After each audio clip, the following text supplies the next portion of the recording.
Assalamualaikum warahmatullahi wabarakatuh. Semoga siapapun yang sedang menyimak cerita ini selalu diberi kesehatan, kelapangan rezeki, dan hati yang tenang. Terima kasih sudah meluangkan waktu untuk singgah di channel ini. Seperti biasa, sebelum ceritanya benar-benar dimulai, jangan lupa untuk memberi tanda suka, tuliskan pendapatmu di kolom komentar, dan dukung channel ini dengan menekan tombol subscribe, agar cerita-cerita seperti ini bisa terus menemanimu di malam-malam sunyi. Cerita yang akan kita dengar kali ini berangkat dari hal yang sangat dekat dengan keseharian. Tentang suara mesin jahit yang berdengung pelan, tumpukan kain yang belum sempat dirapihkan, dan secangkir kopi yang dingin di sudut meja kerja.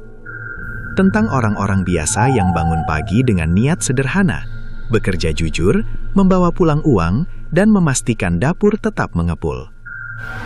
Di sebuah kampung yang tampak tenang, ada usaha konveksi kecil yang pelan-pelan tumbuh. Tidak ada yang aneh pada awalnya. Semua berjalan seperti kebanyakan usaha rumahan lain.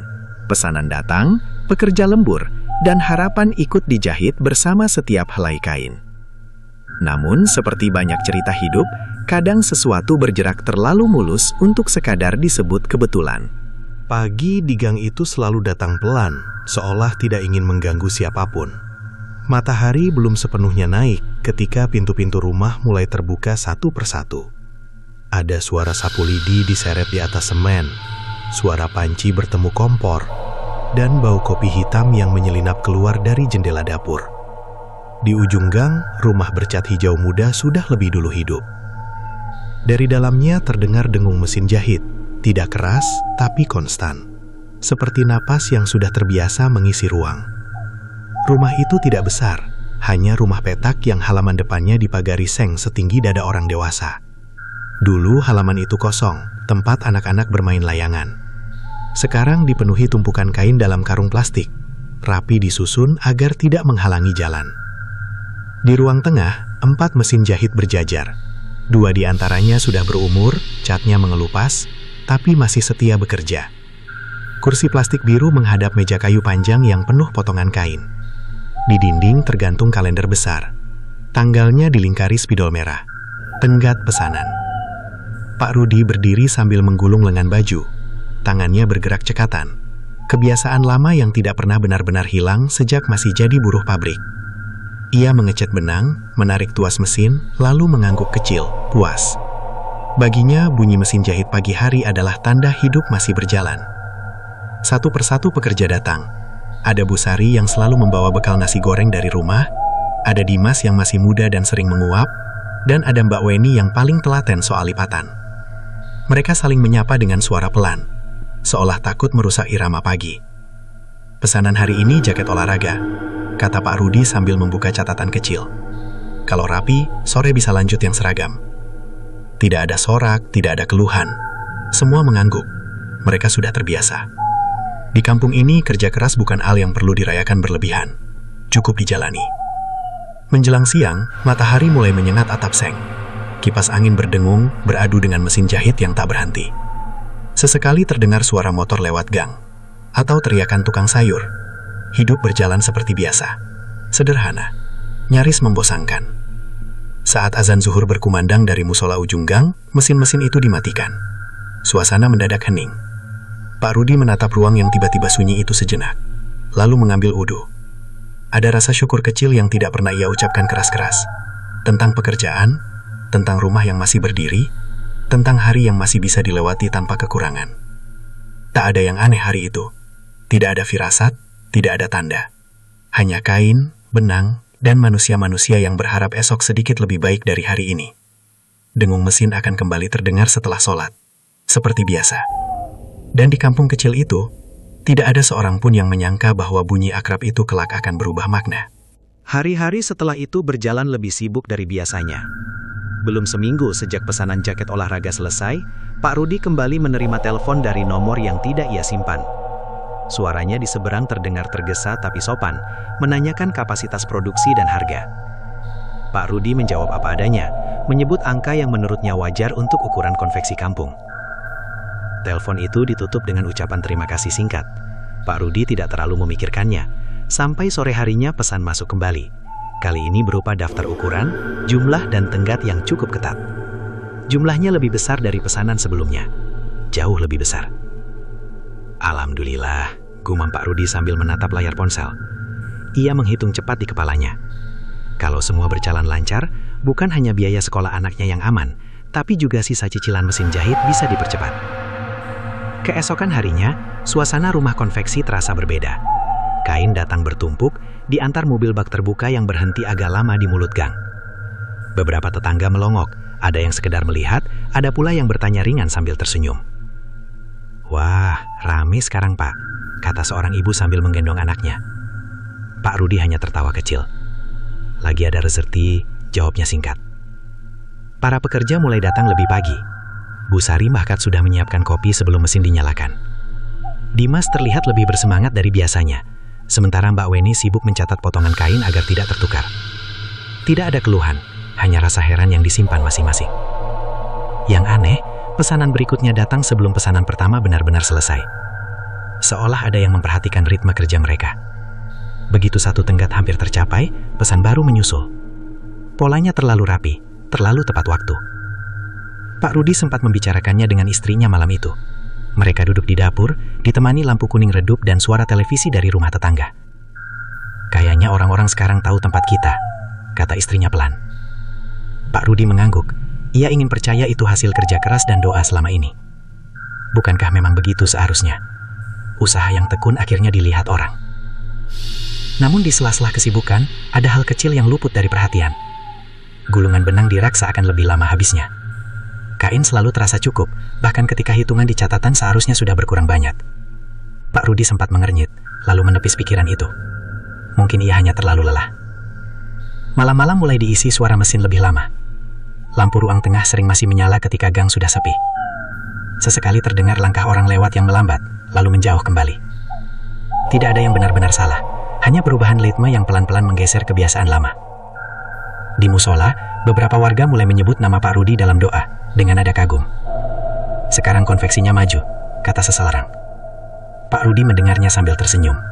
Meski di dadanya muncul rasa yang sulit dijelaskan, antara bangga dan cemas, bercampur tanpa bentuk jelas. Pesanan demi pesanan terus berdatangan, seperti aliran air yang tidak pernah benar-benar berhenti. Dan di tengah rasa syukur itu, tanpa disadari, Pak Rudi mulai berjalan sedikit lebih cepat dari biasanya, mengejar sesuatu yang belum sepenuhnya ia pahami. Kesibukan yang datang bertubi-tubi perlahan mengubah kebiasaan di rumah konveksi itu. Jika dulu mesin jahit dimatikan menjelang sore, kini bunyinya masih terdengar saat langit mulai menggelap.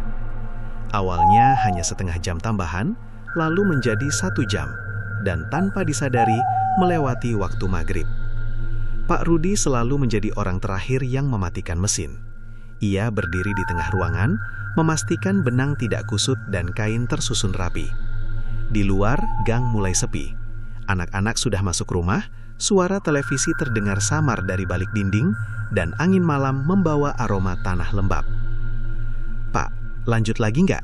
tanya Dimas suatu malam. Matanya merah karena lelah. Pak Rudi melihat jam di dinding. Jarumnya sudah lewat dari waktu biasanya mereka berhenti. Ia ragu sejenak, lalu mengangguk. "Sedikit lagi, biar besok nggak keteteran." Bu Sari sempat berdaham pelan. "Biasanya kita berhenti kalau maghrib, Pak." Pak Rudi tersenyum tipis. "Iya, Bu, ini darurat saja." Tidak ada yang membantah. Mesin kembali menyala. Dengungnya terdengar lebih berat di malam hari, seperti mengisi ruang yang seharusnya sunyi. Sejak itu, lembur menjadi kebiasaan baru.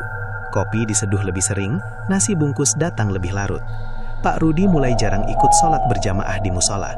Bukan karena tidak mau, tapi selalu ada satu jahitan terakhir yang terasa sayang untuk ditinggalkan. Yang berubah bukan hanya jam kerja, tapi juga rasa waktu itu sendiri. Malam terasa lebih pendek, pagi datang terlalu cepat. Pak Rudi sering terbangun sebelum subuh, kepalanya masih dipenuhi hitungan kain dan tenggat pesanan. Suatu malam ketika hujan turun rintik-rintik, Mbak Weni berhenti menjahit dan menatap mesin di depannya. "Pak," katanya pelan. "Mesinnya tadi kayak narik kain sendiri." Pak Rudi mendekat. Mesin itu diam, tak ada yang aneh. Ia menepuk bahu Mbak Weni. "Mungkin capek, pulang aja dulu." Namun setelah semua pulang, Pak Rudi sempat berdiri sendirian di ruang tengah. Lampu hanya satu yang menyala. Di antara tumpukan kain, suara hujan di atap seng terdengar seperti bisikan tak beraturan. Ia merasa ruang itu lebih sempit dari biasanya, seolah udara enggan bergerak. Ia menggelengkan kepala, mencoba menertawakan perasaannya sendiri. Kebanyakan mikir, gumamnya.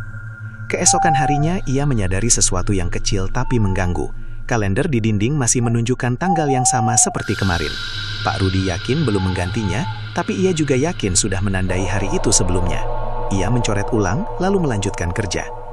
Warga kampung mulai terbiasa melihat lampu rumah konveksi menyala hingga malam. Beberapa menganggapnya tanda kerja keras, sebagian lain hanya menggeleng pelan. Tidak ada yang benar-benar menegur. Di kampung itu, setiap orang punya urusannya sendiri. Pak Rudi merasakan kelelahan yang berbeda. Bukan sekadar pegal di tangan atau punggung, tapi rasa berat di dada yang datang tanpa sebab. Setiap kali mesin menyala di malam hari, ada perasaan seperti melewati batas tak tertulis, namun batas itu sudah terlanjur kabur. Dan tanpa ia sadari, waktu yang bergeser itu bukan hanya soal jam kerja. Ada sesuatu yang perlahan ikut bergeser di dalam dirinya, mengikuti dengung mesin yang kini tak lagi mengenal jeda. Perubahan kecil itu semakin terasa, meski tak ada yang bisa menunjuknya dengan jelas. Rumah konveksi masih berdiri di tempat yang sama. Mesin-mesin tetap berderet rapi dan para pekerja datang seperti biasa. Namun suasananya tidak lagi sepenuhnya sama. Ada sesuatu yang menggantung di udara, tipis tapi mengganggu. Seperti bau kain lembab yang tak kunjung hilang. Bu Sari mulai sering salah hitung potongan. Mbak Weni beberapa kali melipat kain dengan arah terbalik, padahal biasanya ia paling teliti. Dimas yang dulu paling berisik, kini lebih banyak diam. Jika ditanya, jawabannya selalu sama, capek. Suatu siang, ketika matahari tepat di atas kepala dan panas merambat masuk lewat celah genteng, Bu Sari tiba-tiba berhenti menjahit. Tangannya gemetar, matanya menatap kain di depannya. Kainnya dingin, katanya lirih. Pak Rudi mendekat, menyentuh kain itu. Suhunya biasa saja. Panas malah, jawabnya mencoba tersenyum. Bu Sari ikut tersenyum, meski wajahnya pucat. Sejak itu, keluhan kecil mulai terdengar, tapi tak pernah dibicarakan terlalu lama. Ada yang merasa seperti dipanggil saat sendirian di gudang. Ada yang mengira melihat bayangan bergerak di sudut mata. Semua dianggap lelah, kurang tidur, atau sekedar pikiran yang kebanyakan bekerja. Di luar, bisik-bisik mulai tumbuh pelan. Di warung kopi ujung gang, nama Pak Rudi disebut-sebut dengan nada bercampur kagum dan heran. Cepat banget majunya, kata seseorang sambil meniup kopi panas. Iya, padahal konveksi kecil, sahut yang lain. Biasanya ada naik turun. Pak Rudi mendengar sebagian dari itu saat membeli rokok. Ia hanya tersenyum, tapi langkahnya pulang terasa lebih berat. Ia mulai menyadari tatapan-tatapan singkat dari tetangga. Bukan iri, bukan curiga, hanya penasaran yang terlalu lama disimpan.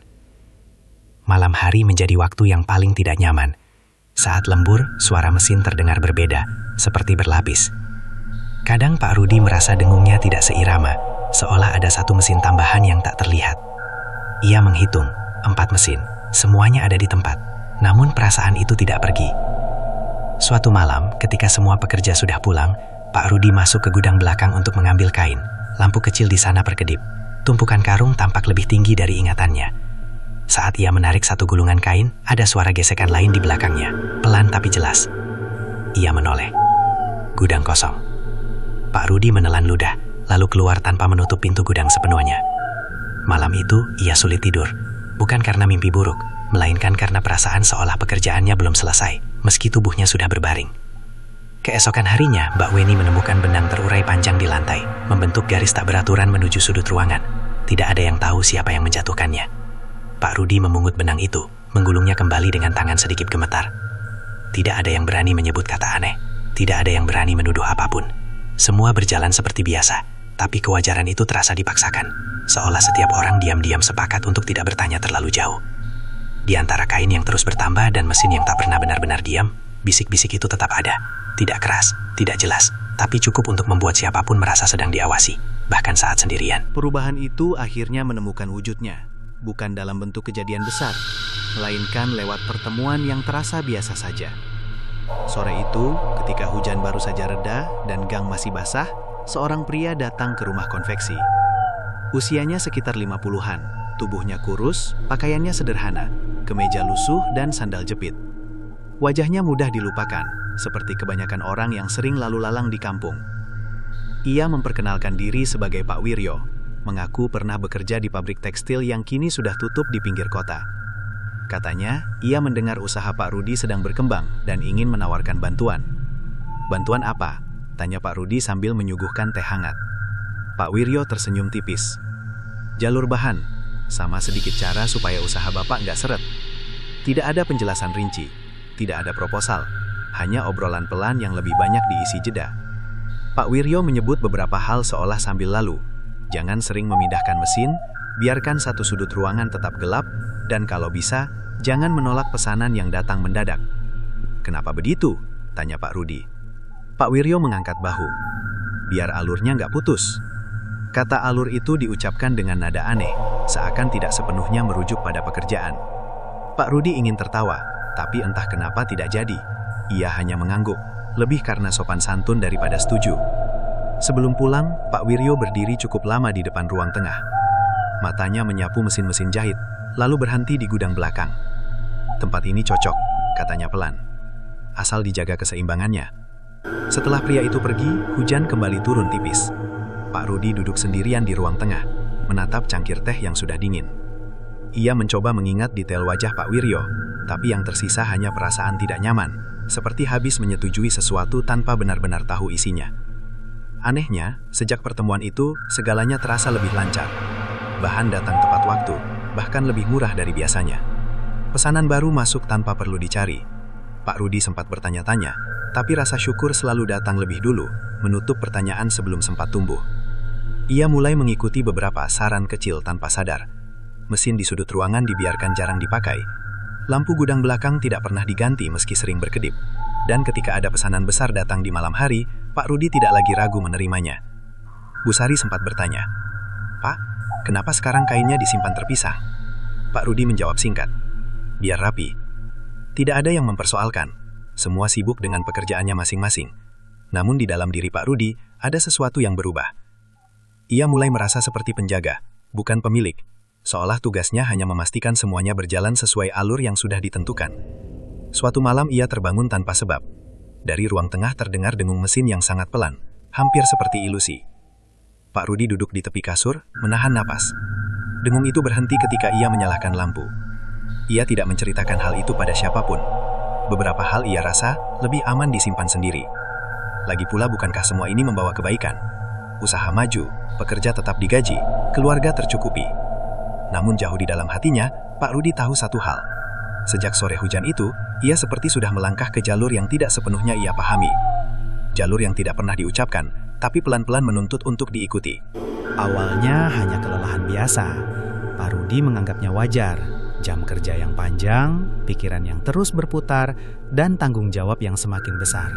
Namun hari-hari berikutnya, kelelahan itu tidak pergi, meski tubuh sudah beristirahat. Bangun tidur tidak lagi memberi rasa segar, justru menyisakan pegal yang menetap di bahu dan leher. Bu Sari yang pertama jatuh sakit. Ia datang pagi-pagi dengan wajah pucat, tetap memaksa duduk di depan mesin. Belum 1 jam bekerja, tangannya gemetar hebat hingga jarum mesin patah. "Maaf Pak, kepala saya pusing sekali," katanya lirih. Pak Rudi menyuruhnya pulang. Sore harinya, Dimas menyusul izin karena demam tinggi. Mbak Weni masih bertahan, tapi matanya sering kosong, seperti melamun terlalu lama di antara bunyi mesin. Anehnya, sakit itu datang tanpa pola, tidak menular, tidak juga jelas sebabnya. Seperti sesuatu yang diambil sedikit demi sedikit, lalu ditinggalkan tanpa bekas luka. Pesanan tetap harus dikerjakan. Pak Rudi turun langsung menggantikan posisi yang kosong. Tangannya kembali menyentuh kain lebih lama dari biasanya. Di saat-saat itulah ia mulai merasakan hal ganjil. Kain terasa lebih berat, seolah menyimpan beban yang tidak kasat mata. Setiap menarik benang, dadanya ikut rasa sesak. Malam-malamnya semakin tidak tenang. Pak Rudi sering terbangun menjelang subuh dengan keringat dingin. Dalam tidurnya, ia bermimpi tentang ruangan yang penuh kain putih tanpa ujung. Mesin jahit bergerak sendiri, jarumnya naik turun tanpa suara.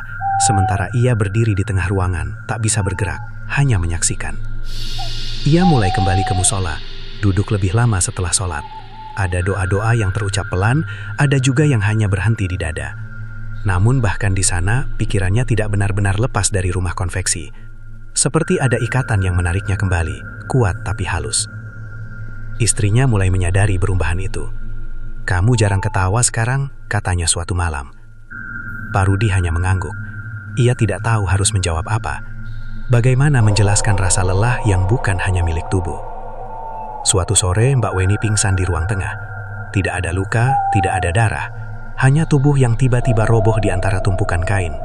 Pak Rudi panik, membantunya berbaring dan memanggil tetangga. Saat itu, untuk pertama kalinya, rasa takut yang selama ini samar menjadi nyata. Di antara kepanikan itu, Pak Rudi sempat melihat ke arah sudut ruangan yang jarang dipakai. Mesin tua di sana diam, tapi ia merasa seperti sedang diperhatikan. Bukan oleh sesuatu yang terlihat, melainkan oleh kehadiran yang menuntut perhatian. Malam itu, Pak Rudi duduk sendirian di ruang tengah, mematikan semua mesin. Hening terasa asing. Ia menyadari sesuatu dengan jelas. Usaha ini tidak lagi hanya memakan waktu dan tenaga. Ada bagian dari diri mereka, perlahan, diam-diam, yang ikut terambil. Dan untuk pertama kalinya sejak semua ini dimulai, Pak Rudi bertanya pada dirinya sendiri dengan suara yang nyaris bergetar. Kalau ini memang rezeki, kenapa rasanya seperti hutang yang terus menagih? Sejak malam itu, Pak Rudi tidak lagi bisa memandang ruang konveksi dengan cara yang sama. Setiap sudut terasa menyimpan jejak kelelahan, bukan hanya milik manusia, tapi sesuatu yang lebih dalam dan sulit dijelaskan. Ia mulai memperhatikan hal-hal kecil yang dulu tak pernah ia pedulikan. Bagaimana udara di ruang tengah selalu terasa lebih dingin menjelang malam, bagaimana suara mesin seolah berubah nada ketika hanya tinggal satu yang menyala. Ia mencoba mengingat kembali awal semua ini.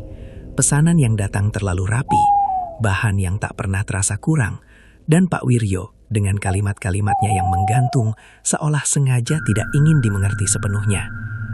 Kesadaran itu tidak datang sekaligus, melainkan menetes pelan, seperti air dari keran yang tidak tertutup rapat. Pak Rudi mulai menghitung ulang hari-harinya. Ia sadar betapa sering ia mengabaikan hal-hal yang dulu dianggap penting. Sholat yang ditunda, makan yang asal, tidur yang dipotong-potong demi mengejar target.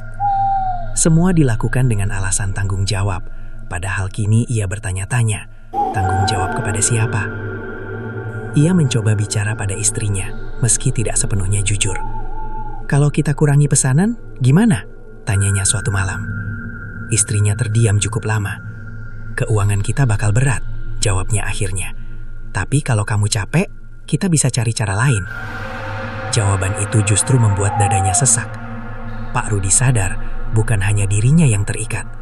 Ada keluarga, ada pekerja, ada banyak hidup yang bergantung pada keputusan-keputusan kecil yang ia buat setiap hari.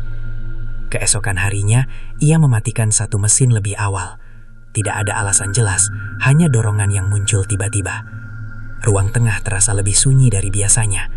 Bu Sari yang sudah agak membaik menatapnya heran, tapi tidak bertanya. Namun malam itu, Pak Rudi bermimpi lagi. Ia melihat dirinya sendiri menjahit tanpa henti, jarum menembus kain dan kulit jarinya bersamaan, tanpa rasa sakit, tanpa darah. Di sekelilingnya, kain menumpuk seperti dinding, perlahan menutup jalan keluar.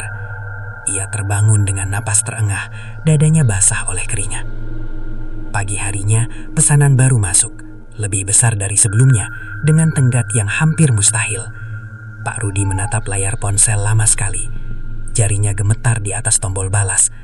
Untuk pertama kalinya, ia merasa jelas, ini bukan lagi soal usaha yang berkembang, tapi sesuatu yang menuntut terus diberi. Ia teringat ucapan Pak Wiryo tentang alur yang tidak boleh putus. Dan di saat itulah kesadarannya mengeras menjadi keyakinan pahit. Ia tidak pernah benar-benar memilih masuk ke sini, tapi setiap kali ia diam dan membiarkan semuanya berjalan, ia sedang memilih untuk tetap tinggal. Pak Rudi menutup ponsel tanpa membalas pesan itu. Dengung mesin pagi itu terdengar lebih pelan, hampir ragu-ragu. Di dadanya ada rasa takut yang nyata, bukan pada apa yang mungkin muncul, melainkan pada apa yang mungkin harus ia lepaskan. Kesadaran itu datang terlambat mungkin, tapi kini ia tahu satu hal. Tidak semua rezeki datang untuk diambil, dan tidak semua kelancaran berarti restu. Beberapa hal mengalir terlalu mulus karena memang tidak dimaksudkan untuk dihentikan, kecuali seseorang berani menanggung akibatnya. Keputusan untuk menghentikan pesanan itu tidak langsung mengubah apapun. Pagi tetap datang dengan cahaya yang sama dan gang masih seramai biasanya. Namun di dalam diri Pak Rudi ada sesuatu yang sudah terlanjur retak. Ia berjalan lebih pelan, berbicara lebih sedikit, dan sering berhenti di tengah ruang seakan lupa apa yang hendak ia lakukan. Ia mulai dari hal kecil. Jam kerja dipersingkat, lembur ditiadakan. Ketika ada pesanan baru masuk lewat telepon, ia menundanya dengan alasan penuh, padahal di catatan masih ada ruang. Jarinya gemetar setiap kali mengetik penolakan, seperti sedang melawan kebiasaan yang sudah tertanam. Hari pertama terasa ringan. Hari kedua, mesin di sudut ruangan tiba-tiba mogok. Bukan rusak parah, hanya berhenti begitu saja. Dimas mencoba memperbaiki, lalu Mbak Weni, tapi mesin itu tetap diam. Pak Rudi membiarkannya, meski perasaannya tidak tenang. Hari ketiga, salah satu pemasok kain mengabari bahwa pengiriman tertunda tanpa alasan jelas. Harga bahan naik mendadak. Pak Rudi duduk lama menatap buku catatan keuangan. Angkanya masih cukup, tapi jaraknya kini terasa lebih dekat dengan batas. Di rumah, suasana ikut berubah. Istrinya mulai menghemat belanja. Anak-anak bertanya kenapa ayahnya lebih sering melamun. Pak Rudi hanya tersenyum, menyembunyikan kegelisahan yang kini tak lagi samar. Malam keempat, hujan turun deras. Pak Rudi terbangun oleh suara yang sudah lama tidak ia dengar. Dengung mesin, jelas, berasal dari ruang tengah. Ia bangkit perlahan, jantungnya berdegup kencang. Saat lampu dinyalakan, semua mesin diam.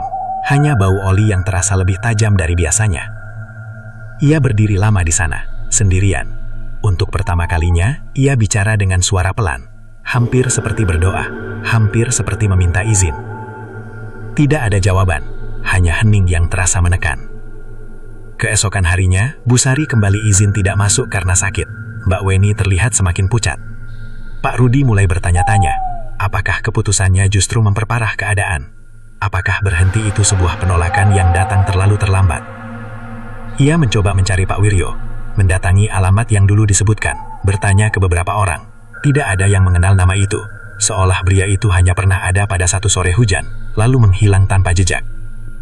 Di musola, Pak Rudi duduk lebih lama dari biasanya. Ia tidak meminta kekayaan, tidak juga keselamatan yang muluk. Hanya ketenangan, hanya kejelasan. Namun ketika ia kembali ke ruang konveksi, rasa itu tak ikut pulang bersamanya. Usaha ini seperti makhluk yang terluka. Semakin ia menjauh, semakin terasa perlawanan yang sunyi. Bukan lewat teror, melainkan lewat tekanan hidup yang nyata. Uang, kesehatan, dan tanggung jawab. Pak Rudi mulai memahami satu hal pahit. Melepas sesuatu yang sudah terlanjur dipegang tidak pernah mudah. Terutama jika yang dilepas itu telah diberi makan oleh ketakutan dan harapan selama berbulan-bulan. Dan di tengah upaya melepaskan diri itu, ia menyadari, mungkin yang paling mahal dari semua ini bukan uang yang hilang, melainkan keberanian untuk menerima akibat dari sebuah pilihan yang seharusnya diambil sejak awal. Tekanan itu akhirnya memusat pada satu titik, tidak lagi menyebar samar seperti hari-hari sebelumnya, tapi menekan langsung ke dada Pak Rudi, membuat napas terasa lebih pendek. Pagi itu, ia duduk lama di depan buku keuangan. Angka-angka yang dulu menenangkan kini seperti barisan pertanyaan tanpa jawaban. Masih ada sisa uang, tapi alirannya sudah tidak seperti sebelumnya. Yang hilang bukan hanya pemasukan, melainkan kepastian. Di luar, beberapa tetangga mulai bertanya dengan nada berbeda. Tidak lagi kagum, melainkan heran. Sekarang jarang bunyi mesin ya, Pak? Libur panjang? Pak Rudi hanya mengangguk, memberi senyum singkat yang terasa dipaksakan. Ia mulai merasakan jarak yang tumbuh pelan.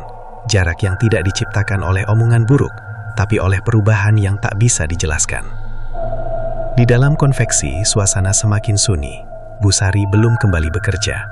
Dimas mengajukan izin untuk mencari pekerjaan lain. Suaranya ragu tapi jujur. Mbak Weni masih bertahan, meski tubuhnya jelas menolak. Pak Rudi tidak melarang siapapun pergi.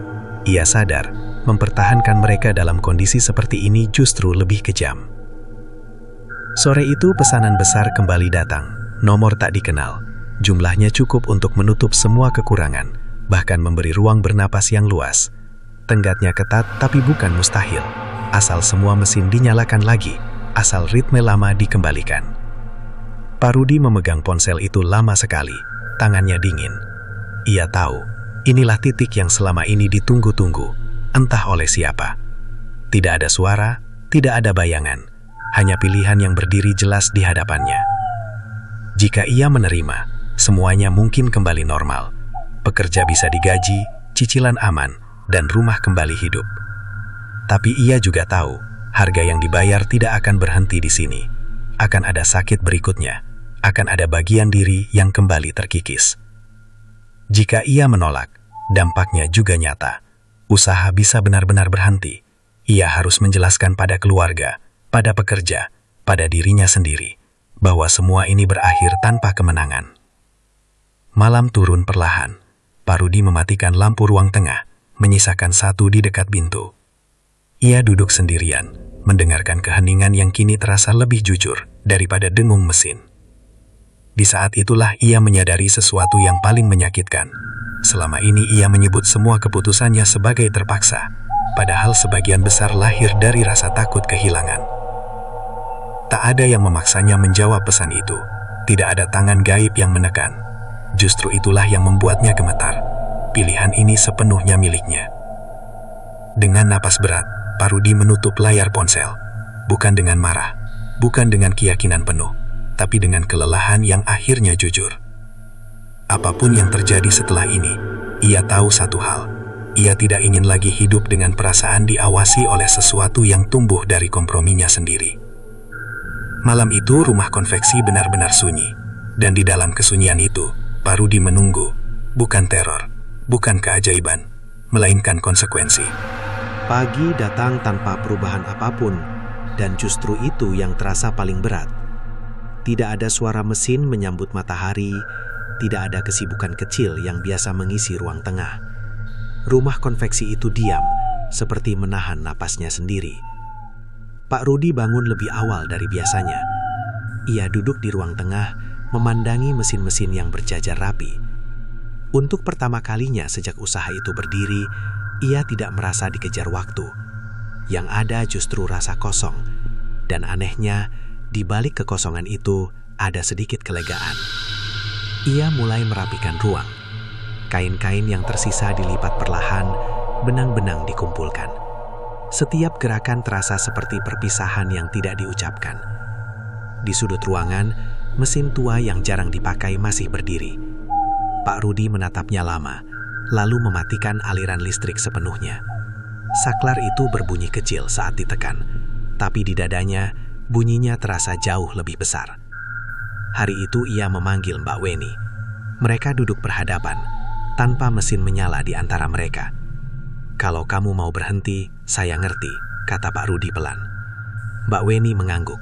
Tidak ada air mata, hanya wajah lelah yang akhirnya tidak perlu berpura-pura kuat. Mereka berpisah dengan jabat tangan sederhana. Tidak ada janji, tidak ada penyesalan yang diucapkan keras-keras. Sore harinya, Pak Rudi menutup pintu rumah konveksi lebih awal. Beberapa tetangga melihatnya, tapi tidak bertanya. Kampung itu tetap berjalan seperti biasa. Hidup selalu punya caranya sendiri untuk terus bergerak, meski satu usaha berhenti. Malam datang dengan sunyi yang berbeda, tidak menekan, tidak mengintimidasi. Pak Rudi sholat lebih lama dari biasanya. Tidak ada doa panjang, hanya pengakuan yang jujur, tentang lelah, tentang takut, tentang keserakahan kecil yang sempat ia anggap wajar. Beberapa hari berikutnya tidak mudah, keuangan menipis. Ada hari-hari ketika Pak Rudi nyaris menyesal, tapi tidak ada lagi mimpi tentang mesin yang menjahit sendiri. Tidak ada dengung di malam hari. Tubuhnya perlahan pulih, meski bekas lelah itu tidak sepenuhnya hilang. Suatu pagi, ia menjual 2 mesin jahit untuk menutup kebutuhan mendesak. Sisanya ia simpan, bukan untuk usaha besar, hanya untuk pekerjaan kecil-kecilan. Menjahit seperlunya, secukupnya. Pak Rudi belajar menerima bahwa hidup tidak selalu tentang naik dan berkembang. Ada saatnya berhenti, adalah bentuk keberanian. Ada saatnya mundur, adalah cara menyelamatkan diri. Ia tidak pernah tahu pasti apa yang dulu mengalir di balik kelancaran usahanya. Ia juga tidak lagi ingin tahu. Yang ia pahami sekarang sederhana. Tidak semua jalan pintas membawa kita lebih cepat sampai. Beberapa justru membawa kita semakin jauh dari diri sendiri. Suatu sore, ketika matahari condong ke barat, Pak Rudi duduk di teras rumah. Angin membawa suara azan dari musola ujung gang. Ia menutup mata sejenak, menarik napas panjang. Usaha konveksi itu mungkin telah berhenti, tapi ada satu jahitan terakhir yang akhirnya selesai. Jahitan antara rasa cukup dan keikhlasan. Dan untuk pertama kalinya sejak lama, Pak Rudi merasa tidak sedang dikejar apapun.